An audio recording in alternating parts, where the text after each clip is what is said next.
First time in the history మేనిఫెస్టోని 3645 కిలోమీటర్లు పాదయాత్ర చేస్తూ ఆ పాదయాత్రలో ప్రజల కష్టాలు విని ఆ కష్టాలు తీర్చడానికి మనం ఏం చేస్తే బాగుంటుందనేది అదే ప్రజలతోనే వాళ్ళ బాధలతో పాటు వాటికి పరిష్కారాలు కూడా వాళ్ళ అభిప్రాయాలు తీసుకొని ప్రతిదీ కూడా నేను ఇందాక చెప్పే అన్ని పార్టీల మాదిరి లాస్ట్ 6 నెలల్లో ఇద్దరు ముగ్గురు కూర్చొని ఏ వేస్తే ఓట్లు వేస్తారని రాయలేదు.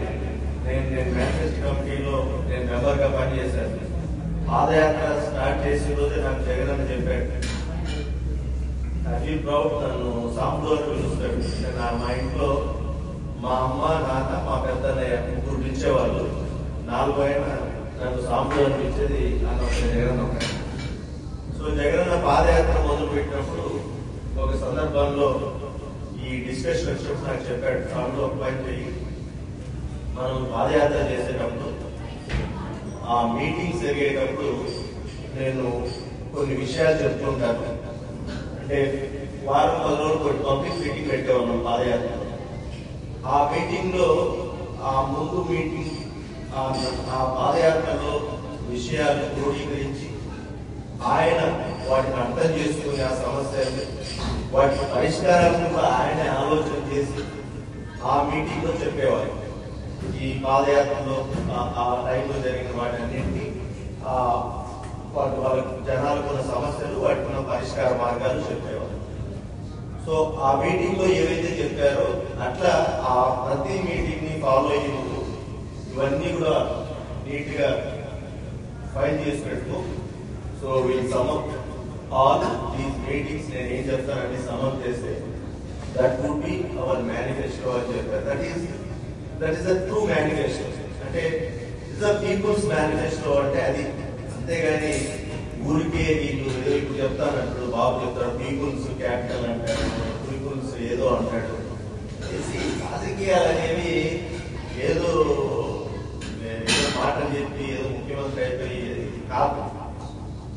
నేను మన కూడా మీటింగ్ లో చెప్పాను, ఇంత జరిగి ఇంత మంచి చేసి ఓడిపోయిన తర్వాత ప్రతి ఒక్కరూ చెప్పి అంటే దాదాపు సగం మంది పొలిటీషియన్స్ పైనే లేదా కార్యకర్తలు కూడా దగ్గరకు వచ్చి అన్న ఇట్లయితే కాదన్నా, మనం రాజకీయం చేయలేమన్నా, మనం కూడా అతనిలాగా అబద్ధాలు చెప్పాలన్నా, కొన్ని చేయాలన్నా, హామీలు ఇవ్వాలన్నా, నువ్వు మడి కట్టుకొని కూర్చొని మన బడ్జెట్ ఎంత ఏదో లెక్చరర్ మాదిరి పీపీటీ చేసి వాళ్ళ సూపర్ సిక్స్ కింద డబ్బులు ఖర్చు అయితే వాళ్ళు చేయలేదు, నేను ఇవి చెప్పాను ఇటుకే బడ్జెట్ ఇవే చేస్తాను కుదరదాని అని చెప్పినప్పటికీ ఒక నెల కిందట కూడా జగన్ నాతో ఏదో సందర్భంలో చెప్తా ఉన్నాడు,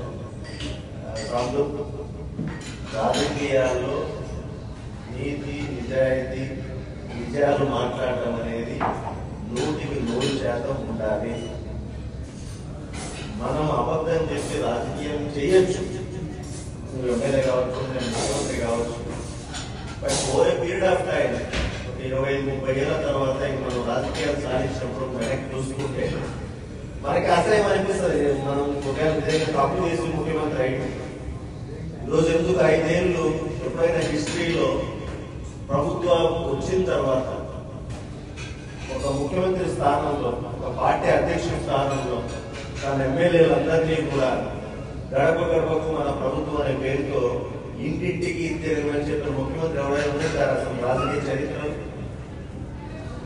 ఎందుకు ఉండరు అంటే పోతే నువ్వు ఇది చెప్పావు చేయలేదు, నువ్వు అది చెప్పావు చేయలేదు అని కాలను పట్టుకుంటున్నారు, భయపడి ఎవరు చేయలేదు.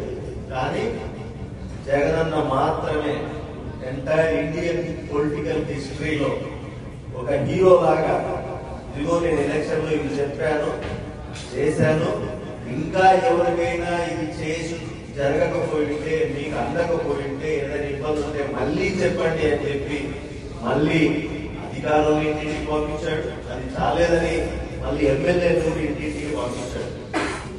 That is what the credibility of Jagan. So ఎలక్షన్లలో గెలుపుకోవడం ఓకే,